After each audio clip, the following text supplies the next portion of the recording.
Hello everyone, and welcome back to the ESV TV Korean Weekly. We're going to jump into Game 2 now of this best of 3 between oGsJookTo and oGsJookTo, and it's on Ohana. Let's take a look at the map before we jump right on in. There it is, ESV Ohana made by Iron Man, and let's take a look at our ZVT stats, and you're actually looking a bit Terran favored for now. I don't know if those stats are, include all the games that are, like, I don't know how up to date or how, what exactly that includes. Usually just includes like the TLPD stats on the map, which you don't know how updated it is, or obviously it's not including like ladder stats and stuff like that. But looking quite Terran favored based on those stats, which is a little bit surprising because of how open the center of the map is. But I guess Zergs have been having trouble dealing with lots of drop play. There's just not a lot of bases on this map. Generally, Zerg players really favor maps that have just bases everywhere and all over the place. So with five bases per player, it's almost like a throwback to older style maps that were really popular. Things like Zanaga Caverns and such. So I don't know. We'll see if oGsJookTo can pull it out here, but certainly makes sense now why oGsJookTo picked this map for his map choice. Yeah, absolutely. I think this is the go-to TVZ map actually for Terran players. And wait, why is that? Just curious. Why do you think it's Well, the just go-to? because the win rate so far, but honestly, No, I really what justifies the win rate is what I'm trying to say. Like, I think it's just the combination of the fact that there's only 5 bases and just the layout of the bases. Even though it's very wide open, it's still quite easy to kind of cover yourself for counterattacks while making sure you don't get caught unsieged. So, if you just get up to your 3 bases, and then as long as Zerg never has more than a total, like never has one of the bases that's on your side of the map, then you can just kind of push out with your big army and kill like the 5th of the Zerg, and then pull back and just kind of do it again. And because you're generally being more cost efficient as the Terran player, those trades, that kind of war of attrition style, just favors you in the long run. absolutely true. And as we saw, I keep referencing it, but the Jinro top game we saw on day one. Even though it was a TVT, I think really illustrated, if you play defensively with mech on this map and you have a lot of siege tanks, planetaries, turrets, etc., it's just really hard to break. There aren't a lot of entrances, and they're pretty choked up. So I can absolutely see how Terran players could play defensively on this map and be able to push forward, as you say, and pick off bases and do quite well here. So let's jump in and get this game started, see if oGsJookTo can mount a comeback here. Here it is, guys. Oh, my starboard hit itself. There it is. Game number 2 between oGsJookTo in the 11 o'clock position representing FX Open, as our red Terran down 0-1 right now against his opponent in the 5 o'clock position. oGsJookTo, our orange Zerg, representing old generations. He's got the advantage. Are we going to see some cheese from him in game 2 of a best of 3? It is yet to be seen.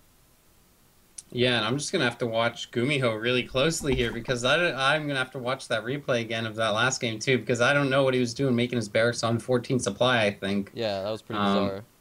I don't think he's going to do it again though, but we'll see.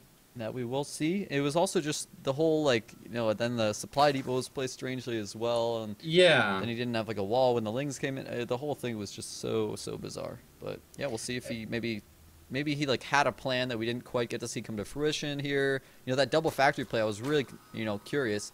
Was he going to go double factory siege tank? Was he going to go some type of like double factory blue flame follow up or something like that?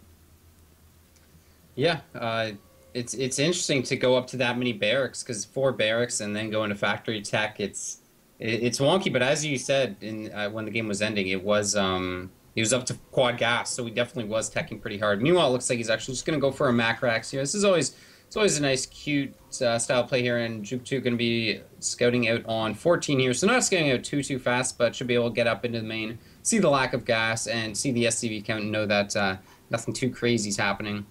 Yeah, I wonder if he will find that barracks. I mean, the Overlord will be walking kind of in that direction. Let's see, actually, never mind. With the, oh, no, it'll walk all the way around. So unless, like, Marines walk over and try to find it, even if they do, it's just walking in a pretty safe pathway. He would have to actually just go up and check to the north of that base. And he did have his Marine actually rallied kind of in that direction. So I don't know. We'll see. Maybe oGsJookTo will be able to pull himself off a really early Overlord kill with this barracks placement this game.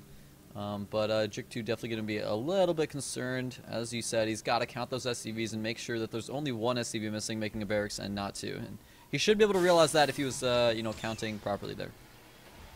Yeah, and he went gas before pool though, so he should. That's kind of an indicator that if you think you're getting proxy 2 racks, then you don't even take your gas at all. And now this drone continues to poke around, and look at that, marches right into the barracks there, so he knows exactly what's up.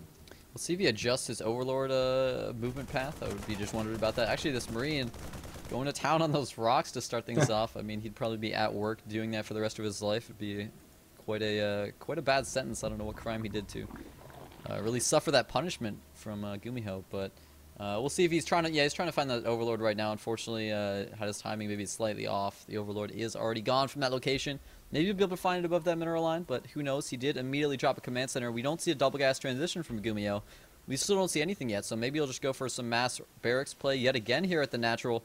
But I don't know, man. Do you think it'd be better to just rush up double gas on this map so you can actually start getting that tech going? Yeah, I mean, I like the double gas, and actually he will take double gas, but maybe he's going to go for another command center and then go into the factory. That's something that a player like Gumiho could definitely be capable of doing. So we'll see, because just adding in 3 more barracks right now just doesn't really make that much sense to me. Right, when going double gas like that, I mean, what do you like add then on, 2 tech labs and then you have like 2 barracks? It's just, it'd make a lot more sense for him to rush up that factory. But as you said, with the command center first, I mean, he's got 600 minerals right now. He could easily go triple orbital right now. But it looks like he's sending on 2 SCVs, so he's just going to go for the barracks play perhaps. Yeah, he is just going to go up to 3 barracks at least. So this double gas play looks like it's still just going to be for some standard infantry unless we see a factory get thrown down right now, which is possible. But you think it's maybe he's just going to go for like really fast, double medevac drops or something like that, or are we going to see those factories and just see some tank production? Yeah, he actually just threw down the factory, so maybe it'll be quick tech up to medevacs. I don't know. I just feel this style is so bizarre. I mean, anytime you're letting your minerals float up to 600, it's kind of like a hint that he just wants more income and doesn't actually need the barracks for production. So he may be using these kind of more to wall off. And we're seeing an all-in again from oGsJookTo, man. The exact same all-in. Oh boy. Except actually it's a good all-in. It is. It is. This time he actually got his second gas earlier, so he's actually going to have even more banelings available this game. This is going to be pretty scary for Gumiho. I don't know, man. He's going for the exact, well, not the exact same build, but a pretty darn similar build. He's going double factory. I guess it's going to come down to, will he have his siege tanks out in time, or if it's Blue Flame Hellions, will he have, those out in time? Obviously, Blue Flame wouldn't be complete. But this is just going to get dicey again. And he's already starting to pick away at the rocks to, be able to free up a backdoor entrance. I mean, I doubt he could pick that off in time, but, free up his options. Yeah, and I mean, it may just pull a couple Marines back so the units are, not quite as optimized for when 20 Banelings charge up the ramp. And he's also building a factory, or he's building a reactor on his factory here, going for Blue Flame. So he's trying to go for one of these Marine Blue Flame Hellion timing attacks, but he is going to walk into an all-in, and so this is definitely pretty dicey. Absolutely it is. We have 15 Banelings on the way here from oGsJookTo. Going to be able to power right through these barracks. And there are not a lot of Marines. There's no bunker yet. Again, the Marines aren't even spread out ahead of time. He's only got 1 Hellion. The second one's going to be completing soon. But Blue Flame clearly not going to be done in time. This is just not looking good for Gumiho yet again. He drops a 3rd command center as well. He's cutting Marine production right now. Oh my god, such huge risks here from Gumiho. The Banelings stream through everything. They're going to be able to try to help blow up these supply depots as well. Unfortunately, he doesn't have enough, so not going to be able to bust through that. Going to have to avoid those Hellions for now. Just going to go for some SCVs. Not a bad move at all. Tried to juke him, though, on the ramp to be able to get up, but Gumiho too smart. It looks like the Lings are going to be able to do some damage on the natural, but at least Gumiho isn't dead like he was last game. Yeah, it's kind of an interesting position here, because with these Hellions popping out 3 at a time, I really don't think he can close out the game now, and he apparently doesn't think so either, as he's making a dozen drones at a time here. And the Hellions actually going to move down here. They should be able to clean these up pretty easily. And now when you look at the worker count, we got 40 SCVs to 34 drones, and all the tech, killing 2 barracks that, if your opponent is going for mass Marines and Marauders, then okay, that's going to cut in their production. But those barracks were really more for the wall. And so that's not really that big of a hit, and now this Blue Flame Hellion counterattack may just do crippling damage. Yeah, the Roach Horn is not quite done yet for oGsJookTo, and all the drones over here are stacked up. There are not that many Lings to deal with this. They go down pretty much immediately, and the drones are starting to get roasted. Nice surround, though, on the Hellions. Wow. Excellent micro there by oGsJookTo, picking off these Hellions, taking way less damage than he should, but the reinforcement Hellions arriving. Those are where they're going to put possibly a nail in the coffin here. Every drone in the natural is getting roasted. Not a single one remains, and there's still 2 Hellions to go put on some damage in the main. Yeah, I mean, and this is just that what can sometimes happen if that wall doesn't get up, or if the wall gets up and then you can't get your Zerglings right on top of the Terran production, then he gets a critical mass of Hellions. And now with 23 drones against 43 SCVs, how does he how does he transition here? You know, he's already got his lair and he's actually going for roach speed. So it looks like he's just going to try and do a counter all in here again. Yeah, I mean, he's making as many roaches as possible. So, I mean, if you were just trying to defend, he wouldn't really need to make that many. As he said, it most likely is just going to be a counter all in here.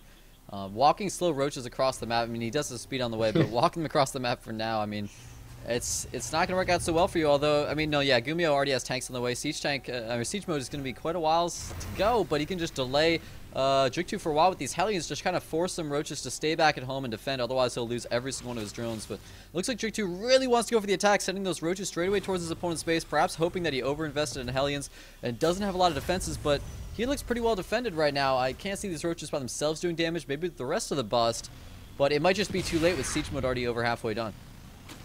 Yeah, it's just going to be pretty much impossible as long as GuMiHo just pays any attention at all. And once again, the Hellions, at any point, if he just takes every unit and goes across the map to attack, then these Hellions are just going to march right into either the natural or the main base. Either one would work fine.